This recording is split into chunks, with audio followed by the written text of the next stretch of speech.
ผู้ใดพันบักขายยังอีก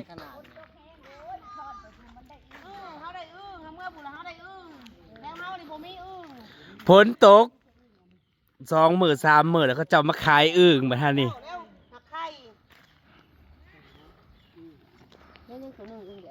อึ่งไข่บ่นี่สบายดีป้าลุงนะลูกสบายดี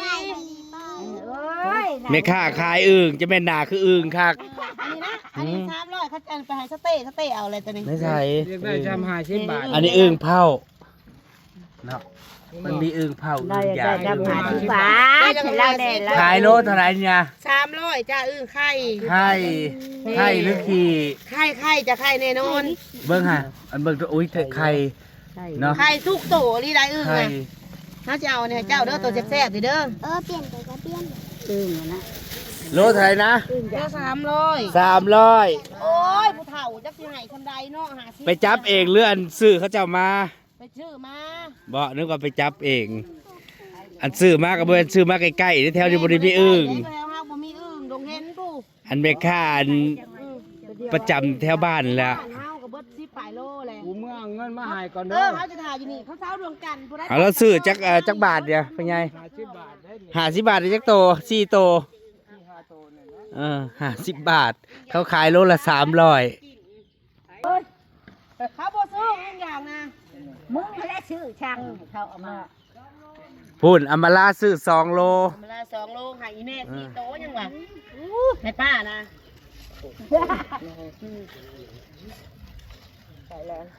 อำมาลาซื้อแล้ว2 โลแม่น2 โล200 โลนึงเอาค่อยว่าชวดผู้ใดเพิ่นมานะหั่นนะที่ได้รถขายอึ่งขายอึ่งเอามาจากโลทั้งเบิดนะเอาอึ่งมา30ปลายโลป๊าดขายดิบขายดีช่วงนี้ขายดีผู้ใดบอกว่าอาหารบ้านนอกแล้วมันบ่แพงสิบอกเด้อดีได้ยังโลละ300เนาะ2 โล 400,000เห็นบ่อนอื่นเขาเจ้าขาย400 500มื้อนั้นได้ยินเขาซื้อมาแต่ในเมืองแพงแพงอันนี้เพิ่นรับอันเขาจะขายแถวบ้านเองเนาะให้7ตัวน้อยบ่กินบ่ไม่เท่า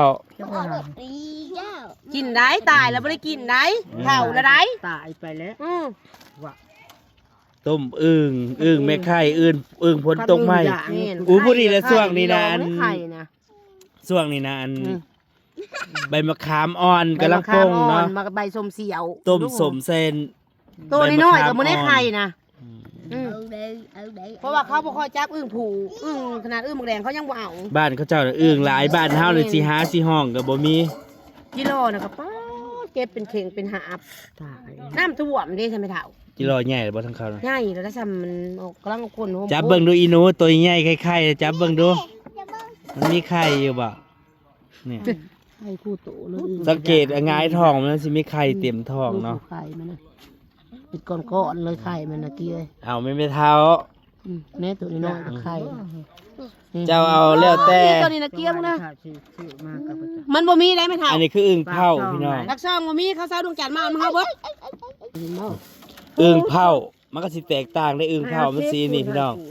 มีอึ่งยางอึ่งแดงเนาะมันมีหลายแบบอันนี้อึ่งเผาหน้าตาจะประมาณนี้หลายคนบ่กล้ากินบ่มีกะบ่มีกินแต่ไข่มันบ่กินโตมันเนาะเขาขายปลาปิ้นจัง4 โต 3 โตเท่านั้นเฮาให้แล้วนั่นแต่ส่วนใหญ่นะเขาเจ้าอันนี้เจ้าเฒ่าก็ปลาปิ้นแล้วให้เจ้าเขาเอาไปต้มสมเนาะเหลือกินแล้วพอดีหรือว่าไปต้มซั่วต้มสมมะขามอ่อนพี่เอ้ยมาลาซื้อแล้วเอาได้บุญได้ซินเนาะพี่น้องจ้าเอาสร้างนี่บ่เอาบ่สร้างน่ะบ่มีผู้เอาย่างมาซื่อๆเดียวนี่จะเม็ดประหยัดจะเม็ดประย่อยเพิ่นสิไปจับเองแถวนี้บ่ได้มีอึ่งให้จับเลือกก็ได้เยอะนี่นะเลือกได้เยอะไม่เท่าแล้วซื้อ50 บาทปากผู้เดียวแล้วว่ะจะจับมานี่จะมาเอาอึ่งอันนี้มันจะแซ่บอึ่งโคกนี่อ๋ออันตัวออกแดงๆอึ่งโคกบ่นี่นี่ตัวอันแดงๆนี่นะมันอึ่งเผาออกแดงๆไม่เท่านี่เฮาหาเจ้าไม่อึ่งโคกเลยค่ะมันแซ่บได้นี่น้ำว้าวเอาอีหลีไม่เท่าจะต้มตาอันนั้นมันโตดำๆมันเปื่อยไว้อันนี้นะมัน แซ่บกว่ากัน มันแซ่บกว่ากั เขากันจะหันเปื่อยไว้ต้มใส่ใบกระโดดใช่บ่ โตเลยน่ะ เพราะว่า โลนึงได้จักโตมันฮอด10โตอยู่บ่ เกินแล้ว ดื่มดีกว่า ลืมแล้วนี่นะ จักโตเลยนี่นะ ซ้ำนักก็อิ่มแล้วไม่เท่าฝนตกใหม่กบอึ่งเขียดไม่ไข่แล้วได้อึ่งแล้วไปแล้ว บ่ให้ตัวใหญ่ได้ลูก ใช่เลย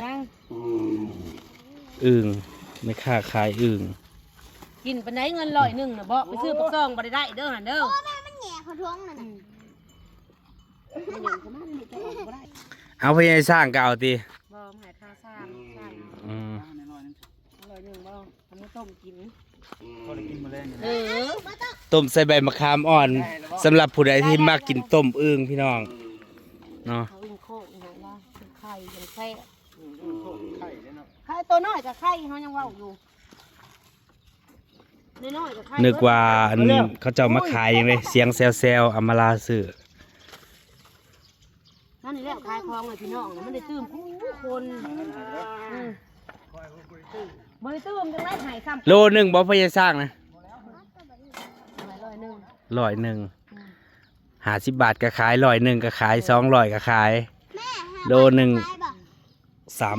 ะคายบ่5 บาทจะคาย 5 บาทตัวใหญ่ๆนะ ตัวง่ายๆนะ10 บาท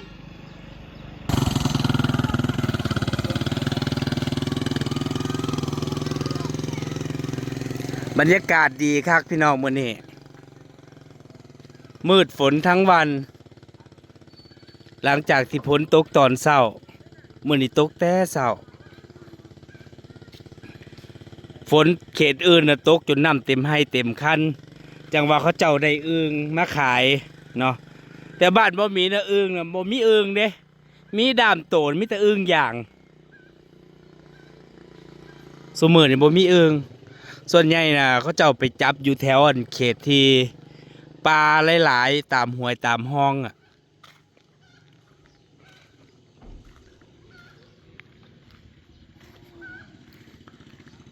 แต่ว่าอันนี้ก็นำในให้หน้ากับบริมีเด้มันก็อังตอกล็อกแตกแหลกหน่อยเดียวขันนำเต็มให้เต็มขั้นน่ะกบเขียดกับสีไข่ปลากับสีไข่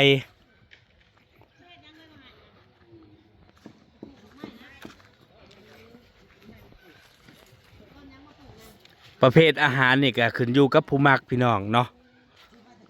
อาหารการกินเป็นเรื่องปกติบางคนก็บ่กินบางคนก็กินมักบ่คือกันเนาะ เขาจะกินอันไหนเขาด่าเขากินลาบแล้วเขาอัน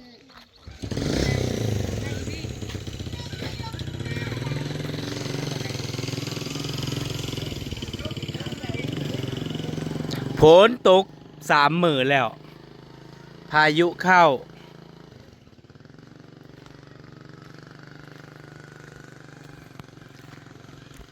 ดินมันก็เริ่มอิ่มน้ำแล้ว หลังจากที่มันแห้ง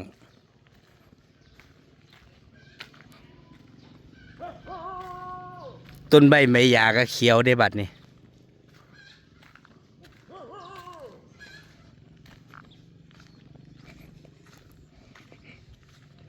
ถ้าแม่นมันตกแห้งอีกรอบอ่ะน้ำมันก็สิอังสิหงอยู่ยายรุ่นเก็บพัก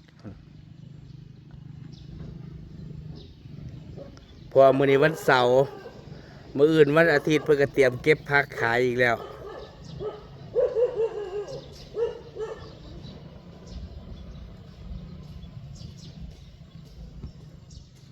แต่ว่าช่วงนี้พักก็เริ่มแพงเด้เพราะว่ามันเริ่มปลูกยากมันอยู่ในช่วงอากาศร้อนเนาะคันยามฝนก็ปลูกยากอีกได้ผักมันสิบ่คืออากาศหนาวช่วงเกี่ยวข้าวแล้ว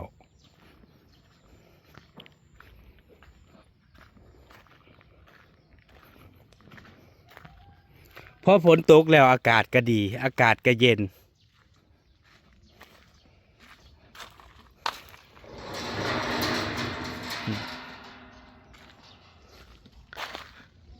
เดือนนี้ก็สิเบิดเดือนสิสิ้นเดือนอีกแล้วเดือนเมษาหลังจากนี้ต่อไปเขาเจ้าก็สิเริ่มตกกาหวานกาเด้ ปกติพวกหน้าวานเนี่ยมันเขาเจ้าเริ่มวานแล้วเนาะหน้าให้ใหญ่ยายลีเพิ่นก็ว่าสิวานเอาใน2ให้ก็เริ่มมีน้ำแล้วมันไถได้แล้วบ่แห้งเด้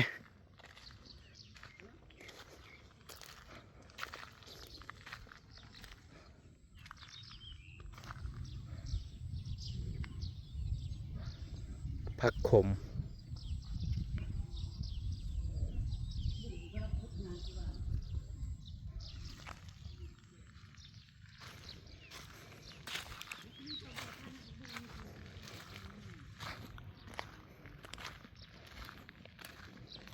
เดี๋ยวอีกบ่กี่มื้อหญ้าก็เริ่มเขียวแล้วที่ผ่านมามันแห้งแล้งฝนบ่ตกมันหักก็สิเริ่มตก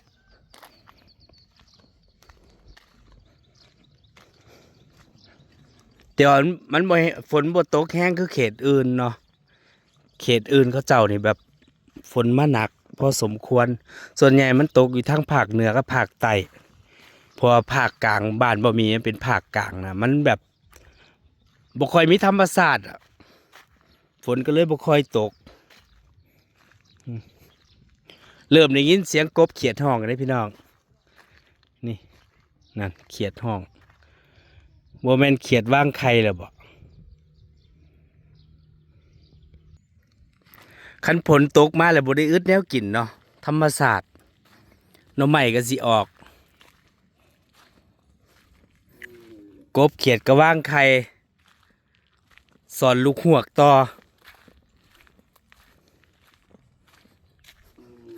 ถ้าฝนตกแห้งน้ำเต็มให้เต็มคันนี่ก็ไปหาจับหอยได้พี่น้องหอยนาหอยโคงหอยขี่กระต่ายอ่ะอันนี้มันบ่มีน้ำแต่ว่าแถวหน้าบ่มีนี่ก็หลายแถวละแวกนี่นะเนาะหอยบ่แม่นออกแล้วบอกว่าแต่มันมีน้ำมันออกได้แม่นอีนี้พี่น้องนี่นี่ออกแล้วนี่แม่นบ่นี่อุ้ยแม่นอีหลีนี่หอยนี่มันก็เริ่มออกขึ้นกันนี่อันนี้หอยหน้าเลยพี่น้องยามแรงแล้วมันก็เข้ากลับตามดินตามกระแทนาฝนตกมาแต่ว่าแต่มีน้ำมันก็ออกหลดเนาะอันนี้คือธรรมชาติหอยออกแล้ว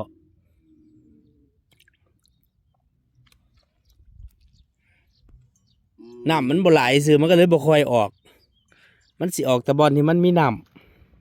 ำอุ้ยอีปูนี่ก็เริ่มควัดหูอีปูนี่ก็เริ่มว่างไข่เด้มันกอกมาว่างไข่ให้หน้าก็ยังแบบบ้านมีความเป็นสีเขียวประมาณอีกจักบกี่มือก็เริ่มเขียวได้บัดนี้ทุ่งนาเห็นแต่ฝูงงัวกับบ่มีหญ้ากินดอกย่ำนี่ต่อเฟืองแห้งๆก็ยังบ่มีเนาะทุ่งนาก็สีเขียวเป็นตาเบิงเฉพาะส่วงน้ำย่ำฝนแต่พอย่ำฝนแล้วน้ำเต็มให้เต็มคันปูปลากุ้งหอยกบเขียดจักมาแต่ใส่เนาะถ้าหนาแรงมันก็แห้งแรงน้ำในบึงในสระในหนองก็แห้งในห้วยในห้อง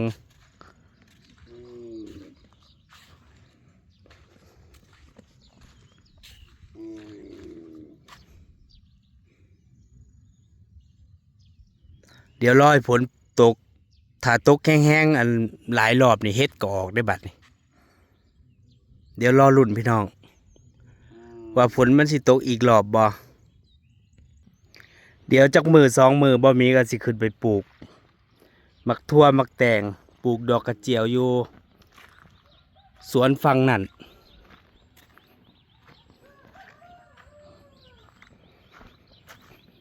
ที่ผ่านมามันดินแห้งปลูกยังบ่ได้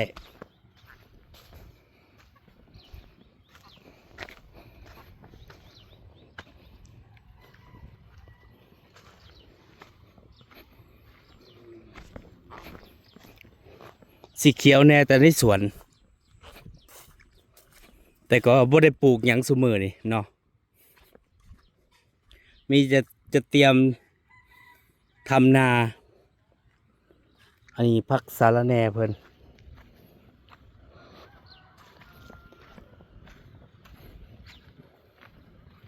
อ้อยเพิ่นก็มากล้าไว้ในสวน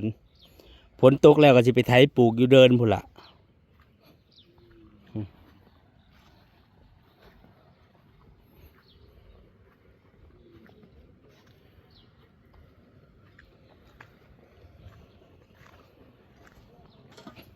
เก็บผักขายสิยายรุ่น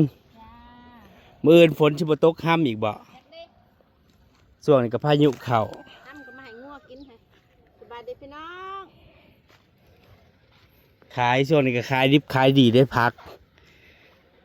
กำละ5 บาทบ่ได้ได้เสมอ10 บาทจ้า ขึ้นราคาแล้วแพงแล้วพักในตลาดก็แพงเสมอเลยนั่นแหละพี่น้องจ๋ามาวันนี้ก็จะขอเก็บภาพบรรยากาศแต่เพียงเท่านี้ ไปแล้วท่านผู้ชม